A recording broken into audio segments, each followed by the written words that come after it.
বহা বৈঠকে আমি যেহেতু এইটো পৰম্পৰাগত অনুষ্ঠান ফাট বিহু যেনেকৈ কাতি বিহু মাঘৰ বিহু বহাগ বিহু হয় ফাট বিহু বহাগৰ শেষৰ শুক্ৰ শনি দেওবাৰে হয় গতিকে এইটো হ'ল শিডিউল ডেট এই ডেটৰ মতে অনুষ্ঠিত হৈছিল গতিকে 9 মে তাৰিখ শুক্ৰবাৰ আছিল এই শুক্ৰবাৰ যিটো আমাৰ আনুষ্ঠানিকতা ৰক্ষা কৰি আৰম্ভপূৰ্ণকৈ নহয় আমি দেশৰ এই সংকটৰ সময়ত আমি ফাট বিহুৰ নিয়ম মাফিক যিকেইটা পৰম্পৰা ৰক্ষা কৰি আজি 9 তাৰিখৰ পতাকা উত্তোলন স্মৃতি তৰ্পণ মানে কি কয় আমাৰ যিটো ফাট বিহুৰ প্ৰতীক নিৰ্মাণ কৰি উলিয়াইছিলোঁ এইকেইটা উন্মোচন হৈ গ'ল আৰু বাকী যি আজি কাৰ্যসূচী আছে 9 মে তাৰিখৰ অনুষ্ঠুপীয়াকৈ অনুষ্ঠিত কৰি আমি চাকি বন্তি জ্বলোৱাৰ আগতে আমি অহা কাইলৈ 9 আৰু 10 আৰু 11 মে দুদিনীয়া আমি ফাট বিহু ইতিমধ্যে বন্ধ ঘোষণা কৰিছোঁ সমূহ কাৰ্যসূচী গতিকে অসমবাসী ৰাইজক আহ্বান জনাইছোঁ আমি সমগ্ৰ দেশৰ সাৰ্বভৌমত্ব অখণ্ডতা আৰু ঐক্য সংগঠনৰ প্ৰতি সন্মান জনাই এই দেশৰ লগত আমি থাকি এই আহ্বান জনালোঁ আপোনালোকে দুখ নাপাব যে আমি অনিচ্ছাকৃত স্বত্তেও আমি ফাট বিহু আমি অতি দুখেৰে ভাৰতবৰ্ষৰ যিসকল সেনা জোৱানে প্ৰাণ আহুতি দিলে যিসকল ভাৰতীয়ই জম্মু কাশ্মীৰৰ পেহেলগামত প্ৰাণ আহুতি দিলে যিসকলে সন্ত্ৰাসবাদীৰ ঘাটিত গৈ প্ৰাণ আহুতি দিলে তেখেতলোকৰ প্ৰতি বীৰসকলৰ প্ৰতি শ্ৰদ্ধাঞ্জলি জনাই অনুষ্ঠান আমি স্থগিত ৰখাৰ ব্যৱস্থা কৰিছোঁ জম্মু কাশ্মীৰৰ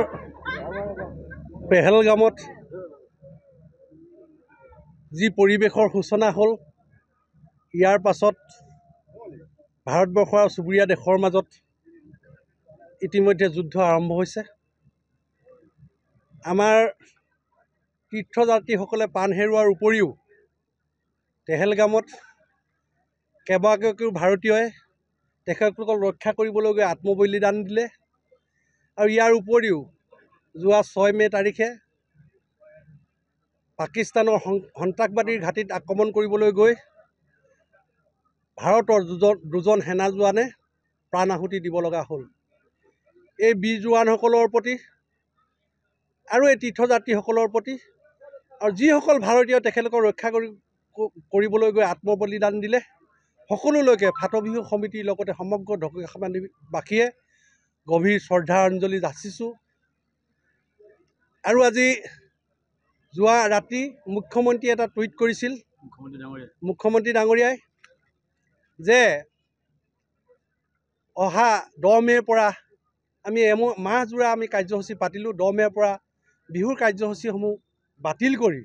আমি বৰ্তমান দেশৰ ঐক্য সংগতিৰ লগত ঐক্যবদ্ধ হৈ থাকিব লাগে আমি তেখেতৰ আহ্বানৰ প্ৰতি সহায় জনাইছোঁ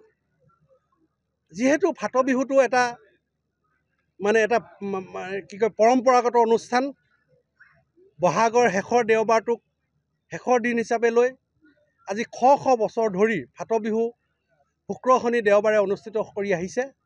গতিকে সেই অনুসৰি আমাৰ শিডিউল ডেটত আজি এই ফাট বিহু অনুষ্ঠিত কৰা হৈছিল গতিকে দেশৰ সাম্প্ৰতিক পৰিস্থিতিত মুখ্যমন্ত্ৰী মহোদয়ৰ আহ্বানৰ প্ৰতি সঁহাৰি জনাই আৰু নৰেন্দ্ৰ মোদী ডাঙৰীয়াৰ হাত শক্তিশালী কৰিবৰ কাৰণে আমি ঢকুৱাখানাবাসী তথা ফাট বিহু সমিতি উদযাপন সমিতি আমি তেখেতৰ কাষত থিয় দিছোঁ প্ৰয়োজনত আমি সহযোগ কৰিবলৈ যাবলৈ সাজু আছোঁ আৰু আমি আজি আমাৰ যি বৈঠক আজি ফাট বিহুৰ বৈঠক অনুষ্ঠিত কৰি আমি এটা সিদ্ধান্তত উপনীত হ'লোঁ যে 9 মেৰ যি কাৰ্যসূচী ইতিমধ্যে আমাৰ পতাকা উত্তোলন মানে স্মৃতি তৰ্পণ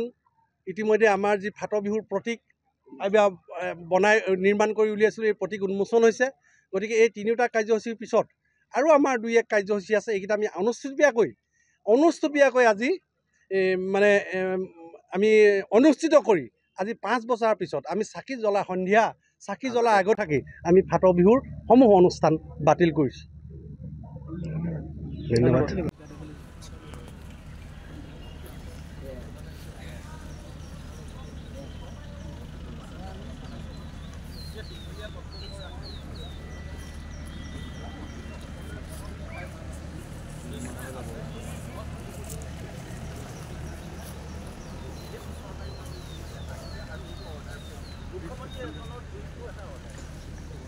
আৰু উপৰি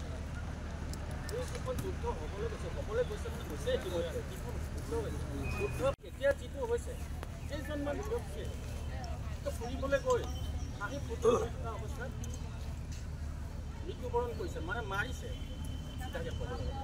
আৰু এই যুদ্ধখনত যুদ্ধ বুলি মই কোৱা নহয় যুদ্ধ আক্ৰমণটোক সিন্ধুৰ নাম দিয়া হৈছে কিয় আপোনালোকে সকলোৱে জানিছে পঢ়িছে, সিন্ধু নাম দিয়া